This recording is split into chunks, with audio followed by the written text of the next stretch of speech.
शिरोडा जिल्हा पंचायत मतदारसंघात भारतीय जनता पक्षानं आपलं वर्चस्व कायम राखत विजय मिळवलाय। भाजपच्या उमेदवार गौरी सुभाष शिरोडकर यांनी 3115 मतांच्या निर्णायक फरकानं विजय नोंदवलाय।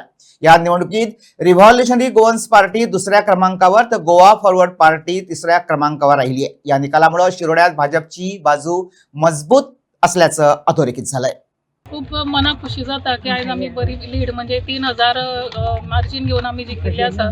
आणि या सगळ्या हेजे खातीर म्हणजे देवाची कृपा आणि आशीर्वाद तर आसाच, कामाक्षी आईची कृपेन आणि आशीर्वादान म्हणटा तशें आमी इतले हे जैत मेळोवपाक शकले। आणि तेज्यावन फुडले सगळे श्रेय जे आसा ते हांव आमच्या कार्यकर्त्यांक दिता।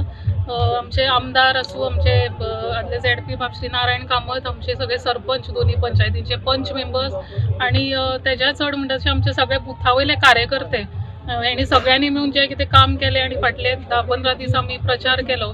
आणि 10-15 दिसांनी तर फाटले इतले वर्सां पर्यंत जे आमी काम करत आयिल्ले आसा तेजी सगळ्या मतदारांनी आयज हांगा पावती दिल्या अशें दिसता म्हाका। आणि त्या खातीर हांव सामकें मना काळजांतल्यान म्हणटा तशें हर एक मतदाराक जेणे आमकां मतदान केलें तांकां मना काळजांतल्यान देव बरें करूं म्हणपाक सोदता। आणि फुडले 5 वर्सां खातीर आमकां आतां जी जबाबदारी आसा ती आमी सगळ्यांनी मेळून म्हणटा तशी जशें पयलीं म्हणिल्लें टीम वर्क करून आमी फुडले 5 वर्सां खातीर आमच्या जिल्हा पंचायतीच्या मतदारसंघाची उदरगत करूया।